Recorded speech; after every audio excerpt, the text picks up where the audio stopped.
अगर आप किसी को छोटा देख रहे हो तो आप उसे या तो दूर से देख रहे हो या तो अपने अंदर के अहंकार से। कर्म के बिना फल की अभिलाषा करना व्यक्ति की सबसे बड़ी मूर्खता है। मन अशांत है और उसे नियंत्रित करना कठिन है, लेकिन अभ्यास से इसे वश में किया जा सकता है।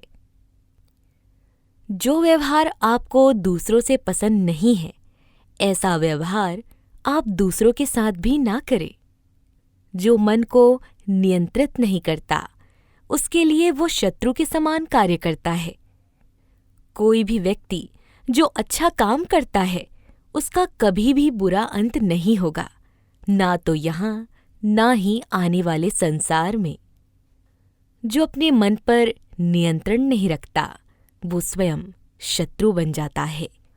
दुष्ट लोग अगर मात्र समझाने से समझ जाते तो मान लीजिए महाभारत कभी नहीं होता।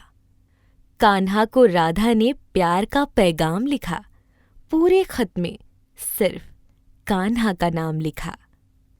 राधा की चाहत है कृष्ण और उनके दिल की विरासत है कृष्ण। चाहे कितना भी रास रचा ले कृष्ण, दुनिया तो फिर भी यही कहती है राधे कृष्ण राधे कृष्ण। किसी की सूरत बदल गई, किसी की नीयत बदल गई। जब तूने पकड़ा मेरा हाथ, राधे मेरी तो किस्मत ही बदल गई। यदि प्रेम का मतलब सिर्फ पा लेना होता तो हर हृदय में राधा कृष्ण का नाम नहीं होता। उम्र कम थी और इश्क बेहिसाब हो गया। उम्र और ये बीमारी लाजवाब हो गए। लाख रहे दूरियां तो क्या, तुम नजरों से याद रह गए। हर शाम किसी के लिए सुहानी नहीं होती। हर प्यार के पीछे कोई कहानी नहीं होती।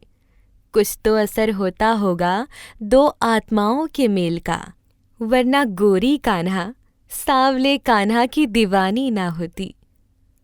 भगवान अर्जुन से कहते हैं, तेरा कर्म करने पर अधिकार है, कर्म के फल पर नहीं।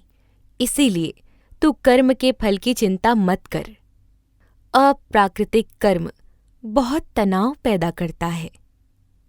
ज्ञानी व्यक्ति ज्ञान और कर्म को एक रूप में देखता है, वही सही मायने में देखता है।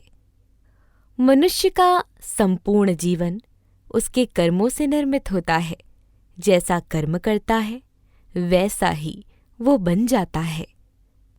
जिस प्रकार प्रकाश की ज्योति अंधेरे में चमकती है, ठीक उसी प्रकार सत्य भी चमकता है। इसीलिए सत्य की राह पर चलना चाहिए। जिस प्रकार व्यक्ति की परछाई कभी साथ नहीं छोड़ती है, उसी प्रकार मनुष्य को कभी सत्य नहीं छोड़ना चाहिए। जिस प्रकार एक ही सूर्य इस समस्त ब्रह्मांड को प्रकाशित करता है, उसी प्रकार एक ही आत्मा संपूर्ण क्षेत्र को प्रकाशित करती है। माफ करना और शांत रहना सीखिए। ऐसी ताकत बन जाओगे कि पहाड़ भी रास्ता देंगे।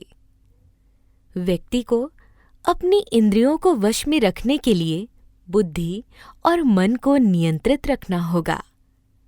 जो होने वाला है वो होके ही रहता है, और जो नहीं होने वाला है वो कभी नहीं होता। ऐसा निश्चय जिनकी बुद्धि में होता है, उन्हें चिंता कभी नहीं सताती है। किसी भी व्यक्ति को ना तो समय से पहले और ना ही भाग्य से अधिक कुछ मिलता है, लेकिन उसे सदैव पाने के लिए प्रयत्नशील रहना चाहिए।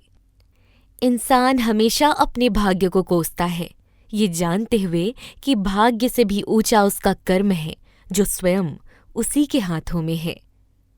व्यक्ति को आत्मज्ञान के माध्यम से संदेह रूपी अज्ञानता को समाप्त करना चाहिए। मैं उन्हें ज्ञान देता हूँ जो सदा मुझसे जुड़े रहते हैं और जो मुझसे प्रेम करते हैं। सत्य कभी दावा नहीं करता कि मैं सत्य हूँ, लेकिन झूठ हमेशा दावा करता है कि मैं ही सत्य हूँ। परिवर्तन संसार का नियम है, समय के साथ संसार में हर चीज परिवर्तन के नियम का पालन करती है। हालांकि मैं भूत, भविष्य और वर्तमान काल के तीनों जीवों को जानता हूं, लेकिन मुझे वास्तव में कोई नहीं जानता है। संयम, सदाचार, स्नेह एवं सेवा, ये गुण सत्संग के बिना नहीं आते। मनुष्य जिस रूप में ईश्वर को याद करता है, ईश्वर भी उसे उसी रूप में दर्शन देते हैं। सज्जन व्यक्तियों को सदैव अच्छा व्यवहार करना चाहिए, क्योंकि इन्हीं के पद चिन्हों पर सामान्य व्यक्ति अपने रास्ते चुनता है। बुद्धिमान व्यक्ति को अपनी चेतना को एकजुट करना चाहिए और फल के लिए इच्छा छोड़ देनी चाहिए।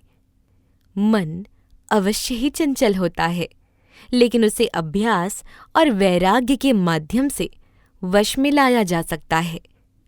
इंद्रियों की दुनिया में कल्पना सुखों की प्रथम शुरुआत है और अंत भी, जो दुख को जन्म देता है। इस संपूर्ण संसार में कोई भी व्यक्ति महान नहीं जन्मा, बल्कि उसके कर्मों से महान बनाते हैं। जीवन में कभी गुस्सा या क्रोध ना करें, ये आपके जीवन को विध्वंस कर देगा। हे पार्थ, मैंने और तुमने अपने कर्तव्यों को निभाने के लिए धरती पर कई अवतार लिए हैं, लेकिन मुझे याद है और तुम्हें नहीं। वासना, क्रोध और लालच नरक के 3 दरवाजे हैं। जो मनुष्य जिस देवता की विश्वास के साथ भक्ति करता है, मैं उस व्यक्ति की उसी देवता में दृढ़ता बढ़ा देता हूँ। सभी काम छोड़कर बस भगवान में पूर्ण रूप से समर्पित हो जाओ, मैं तुम्हें सभी पापों से मुक्त कर दूंगा। जो व्यक्ति मैं और मेरा इत्यादि की भावना से मुक्त हो जाता है, उसे जीवन में शांति की प्राप्ति होती है। आत्मज्ञान की तलवार से काटकर अपने हृदय के अज्ञान के संदेह अलग कर दो। अनुशासित रहो, उठो और कार्य करो। जिस प्रकार से प्राकृतिक मौसम में बदलाव आता है, ठीक उसी प्रकार से जीवन में भी सुख दुख आता रहता है।